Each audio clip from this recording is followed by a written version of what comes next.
Seminar topic principles of assessment ആണ്. ഇത് principle of assessment relate ചെയ്തിട്ടുള്ള ഒരു കാർട്ടൂണാണ്. അപ്പോൾ അസസ്മെൻറ്റ് പ്രോസസ്സ് നമുക്ക് എന്താണെന്ന് എല്ലാവർക്കും അറിയാം. അസസ്മെൻറ്റ് ഇൻഫോർമേഷൻസ് കളക്ട് ചെയ്യുന്നത് എന്തിനാ വെച്ചാൽ സ്റ്റുഡൻസിൻ്റെ അച്ചീവ്മെൻറ്റും അവരുടെ ലേണിംഗ് നീഡ്സുകളും ഡിറ്റർമൈൻ ചെയ്യാൻ വേണ്ടിയിട്ടാണ്. മെയിൻലി രണ്ട് തരത്തിലുള്ള പ്രിൻസിപ്പിൾസ് ആണുള്ളത്. ഫണ്ടമെൻ്റൽ പ്രിൻസിപ്പിൾസ് ഓഫ് അസസ്മെൻറ്റും ഉണ്ട്, ജനറൽ പ്രിൻസിപ്പിൾസ് ഓഫ് അസസ്മെൻറ്റും ഉണ്ട്. ഫസ്റ്റ് നമ്മൾ ഡിസ്കസ് ചെയ്യാൻ പോകുന്നത് ഫണ്ടമെൻ്റൽ പ്രിൻസിപ്പിൾസ് ഓഫ് അസസ്മെൻ്റ് ആണ്. ഫസ്റ്റ് വന്ന് പറഞ്ഞാൽ principles related to selection of methods for assessment. അപ്പോൾ നമ്മളൊരു സെലക്ട് ചെയ്യുമ്പോൾ അതിൻ്റെ ഗോൾസും അതിലെ ഒബ്ജക്റ്റീവ്സും ഇൻസ്ട്രക്ഷൻസിന് റിലേറ്റ് ചെയ്തിട്ടായിരിക്കണം. അതേപോലെ ഇൻസ്ട്രക്ഷണൽ അപ്രോച്ചസ്, നമ്മൾ യൂസ് ചെയ്യുന്ന ഇൻസ്ട്രക്ഷണൽ അപ്രോച്ചസുമായിട്ട് അത് ഒരു യോജിച്ച് ഉള്ളതായിരിക്കണം. പിന്നെ കോംപ്രഹെൻസീവ് ആൻഡ് കൺസിസ്റ്റൻ്റ് ആയിട്ടുള്ള ഇൻഡിക്കേഷൻസ്, സ്റ്റുഡൻറ്റ് പെർഫോമൻസിൻ്റെ കൺസിസ്റ്റൻ്റ് ഇൻഡിക്കേഷൻ, അതായത് കോംപ്രഹെൻസീവ്നെസ് ഒക്കെ എൻഷുർ ചെയ്യാൻ വേണ്ടിയിട്ടാണ് മെയിൻലി യൂസ് ചെയ്യുന്നത്. നമ്മൾ പ്രധാനമായിട്ടും ഒന്നിൽ കൂടുതൽ അസസ്മെൻറ്റ് യൂസ് ചെയ്യുമ്പോഴാണ് കുറച്ചും കൂടി ബെറ്റർ ആവുക. നമുക്ക് കണ്ടൻറ്റും ലാംഗ്വേജും തമ്മിൽ കോൺട്രവേഴ്സീസ് പാടില്ല. സെക്കൻഡ് പ്രിൻസിപ്പിളാണ് principles related to collection of assessment information. അപ്പോൾ അപ്രോപ്രിയേറ്റ് ആയിട്ടുള്ള അതേപോലെ കൺസിസ്റ്റൻ്റ് ഇൻറ്ററാക്ഷൻസ് ഉണ്ടായിരിക്കണം സ്റ്റുഡൻസുമായിട്ട്. എന്നാൽ മാത്രം നമുക്ക് എന്താ ചെയ്യാൻ പറ്റുള്ളൂ, അസസ്മെൻറ്റ് ഇൻഫോർമേഷൻസ് കളക്ട് ചെയ്യാൻ പറ്റുള്ളൂ. അപ്പോൾ അതിന് വേണ്ടിയിട്ട് നമ്മൾ സ്റ്റുഡൻസിനോട് എന്ത് ചെയ്യണം, എന്തിനു വേണ്ടിയിട്ടാണ് ഈ അസസ്മെൻറ്റ് ഇൻഫോർമേഷൻസ് കളക്ട് ചെയ്യുന്നത് എന്നും അതേപോലെ അതെങ്ങനെയാണ് യൂസ് ചെയ്യുന്നത് എന്നൊക്കെ സ്റ്റുഡൻസ് അവെയർ ആയിരിക്കും, അല്ലെങ്കിൽ അവർക്ക് പറഞ്ഞു കൊടുക്കണം. പിന്നെ ഈ ഡയറക്ഷൻസ് സ്റ്റുഡൻസിന് നമ്മൾ പ്രൊവൈഡ് ചെയ്യുന്ന ഡയറക്ഷൻസ് എന്ന് പറഞ്ഞാൽ എപ്പോഴും എന്തായിരിക്കണം, ക്ലിയർ ആയിരിക്കണം, അതേപോലെ കംപ്ലീറ്റ് ആയിരിക്കണം. പിന്നെ അത് നമ്മൾ കൊടുക്കുമ്പോൾ അത് സ്റ്റുഡൻസിൻ്റെ ഇൻഫർമേഷൻസ് കളക്ട് ചെയ്യാൻ എന്ന തരത്തിലായിരിക്കും, അതായത് അവരുടെ എബിലിറ്റി, ഏജ്, ഗ്രേഡ് ലെവൽ ഇതൊക്കെ നോക്കിയിട്ടൊക്കെ വേണം ആ ഇൻഫർമേഷൻസ് കളക്ട് ചെയ്യാൻ നമ്മൾ ക്രൈറ്റീരിയ ചൂസ് ചെയ്യും.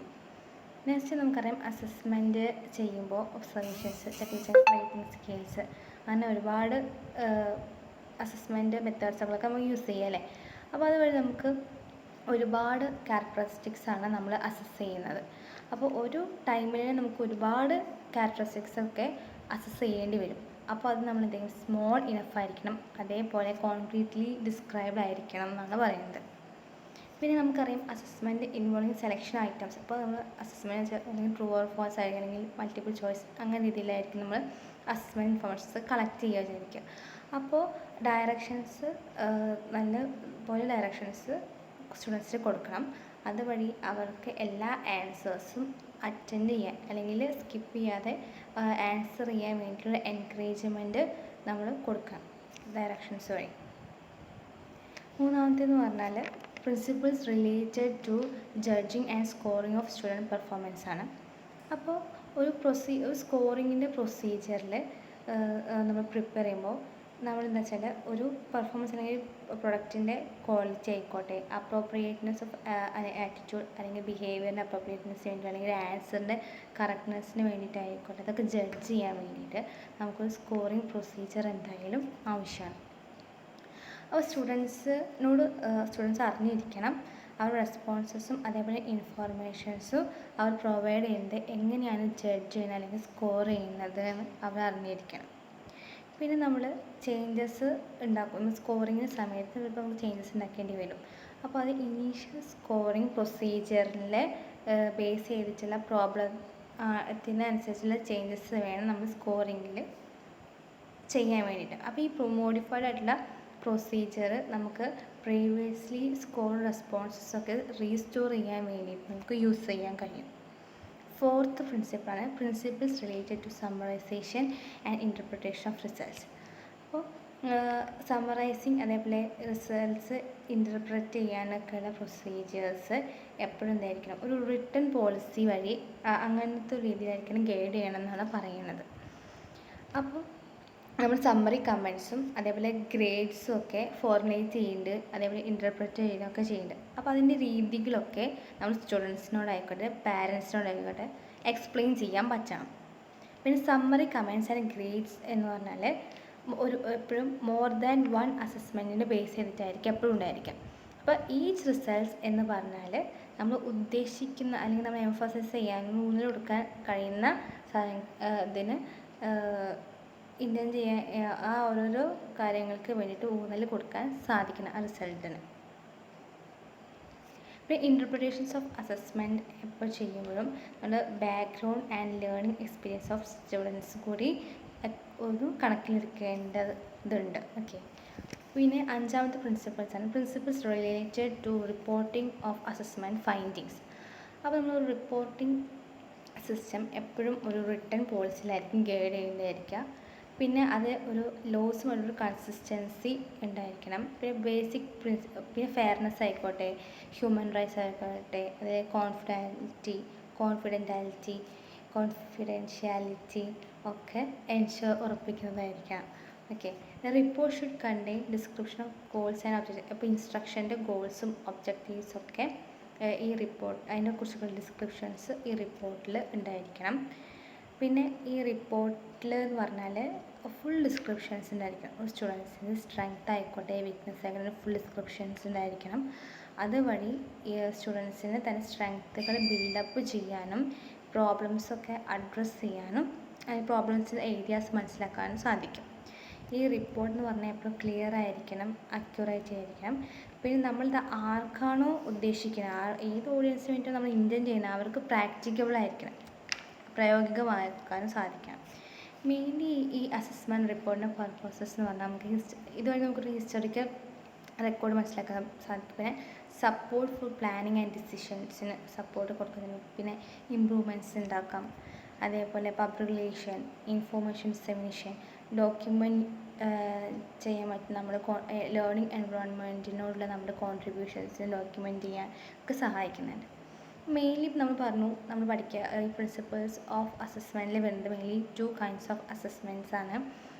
ഫണ്ടമെൻ്റൽ പ്രിൻസിപ്പിൾസ് ഓഫ് അസസ്മെൻറ്റ് ഉണ്ട്, ജനറൽ പ്രിൻസിപ്പിൾസ് ഓഫ് അസസ്മെൻറ്റ് ഉണ്ട് പറഞ്ഞു. അപ്പോൾ നമ്മൾ ഫണ്ടമെൻ്റൽ പ്രിൻസിപ്പിൾസിനെ കുറിച്ച് പറഞ്ഞു. അതിൽ വരുന്നത് selection of methods, collection of assessment information, judging and scoring of student performance, summarisation and interpretation of results, reporting of assessment findings ഒക്കെ. ഈ ജനറൽ പ്രിൻസിപ്പിൾസിൽ വരുന്നതാണ് ഒബ്ജക്റ്റീവ് ആയിരിക്കണം, ഇൻക്ലൂസീവ് ആൻഡ് ഇക്വിറ്റബിൾ ആയിരിക്കണം, ഫെയർ ആയിരിക്കണം, എഡ്യൂക്കേഷണൽ ആയിരിക്കണം, valid and practicability, reliable, purposeful, consistent and കോംപ്രഹെൻസീവ്നെസ്, timely and demanding, sensitive and collaborative, explicit, accessible and transparency ഒക്കെ. അപ്പോൾ കുറച്ചും കൂടി ഡീറ്റെയിൽ ആയിട്ട് നമുക്ക് നോക്കാം. ഇനി നമ്മൾ പഠിക്കാൻ പോകുന്നത് ജനറൽ പ്രിൻസിപ്പിൾസ് ഓഫ് അസസ്മെൻറ്റിനെ കുറിച്ചാണ്. അപ്പോൾ അസസ്മെൻറ്റ് പ്രൊസീജിയർ എന്ന് പറഞ്ഞാൽ എപ്പോഴും ഇതായിരിക്കും, അവരുടെ ഒബ്ജക്റ്റിവിറ്റി, അക്രോസിലെ കൺവീനിയൻസിനെ ബേസ് ചെയ്തിട്ടായിരിക്കും ഇപ്പോൾ അസസ്മെൻറ്റ് പ്രൊസീജിയേഴ്സ് ഉണ്ടായിരിക്കുക. ഈ കോംപ്രഹെൻസീവ് അസസ്മെൻറ്റിൻ്റെ എന്ന് പറഞ്ഞാൽ വെറൈറ്റി ഓഫ് അസസ്മെൻറ്റ് പ്രൊസീജിയേഴ്സൊക്കെ ആവശ്യമായിട്ട് വരും. പിന്നെ അസസ്മെൻറ്റ് പ്രൊസീജിയർ എന്ന് പറഞ്ഞാൽ ഫെയർ ആയിരിക്കണം എപ്പോഴും. അതേപോലെ നമുക്കറിയാം ഒരു അസസ്മെൻറ്റ് ഇൻസ്ട്രുമെൻസിൻ്റെയും അല്ലെങ്കിൽ പ്രൊസീജിയേഴ്സിനൊക്കെ ലിമിറ്റേഷൻസൊക്കെ അവെയർനെസ് നമുക്ക് അത് പ്രോപ്പർലി ആയിട്ട് യൂസ് ചെയ്യാൻ ആവശ്യമായിട്ട് വരും. അസസ്മെൻറ്റ് പ്രൊസീജിയർ എന്ന് പറഞ്ഞാൽ വാലിഡ് ആയിരിക്കണം, റിലയബിൾ ആയിരിക്കണം, അതിൽ കൺസിസ്റ്റൻ്റ് ആയിരിക്കണം. പിന്നെ ഒരു പെർഫോമൻസ് ജഡ്ജ് ചെയ്യുമ്പോഴുള്ള ക്രൈറ്റീരിയ എന്ന് പറഞ്ഞാൽ ക്ലിയർലി സ്പെസിഫൈഡ് ആയിരിക്കണം എന്നാണ് പറയുന്നത്. പിന്നെ അസസ്മെൻറ്റ് നമ്മൾ ഇംപ്രൂവ്ഡ് ആയിട്ടുള്ള പെർഫോമൻസിന് വേണ്ടിയിട്ടുള്ള അസസ്മെൻ്റ് ആണെങ്കിൽ അതിൽ ഫീഡ്ബാക്കും റിഫ്ലക്ഷനും ഇൻവോൾവ് ചെയ്തിട്ടുണ്ടായിരിക്കണം. ഒരു ഗുഡ് അസസ്മെൻറ്റ് എന്ന് പറഞ്ഞാൽ സ്റ്റുഡൻറ്റ് അച്ചീവ്മെൻറ്റ്സിനെ കുറിച്ചിട്ട് പാരൻസിനായിക്കോട്ടെ അല്ലെങ്കിൽ ടീച്ചേഴ്സിനൊക്കെ യൂസ്ഫുൾ ആയിട്ടുള്ള ഇൻഫോർമേഷൻസ് പ്രൊവൈഡ് ചെയ്യുന്നതായിരിക്കും ഒരു ഗുഡ് അസസ്മെൻറ്റ് എന്ന് പറഞ്ഞാൽ. പിന്നെ ഒരു അസസ്മെൻറ്റ് പ്രൊസീജിയറിൽ ഇൻസ്ട്രക്ഷണൽ ആയിട്ടുള്ള റെലവൻസ് എന്ന് പറഞ്ഞാൽ എപ്പോഴും കൺസിഡർ ചെയ്യും.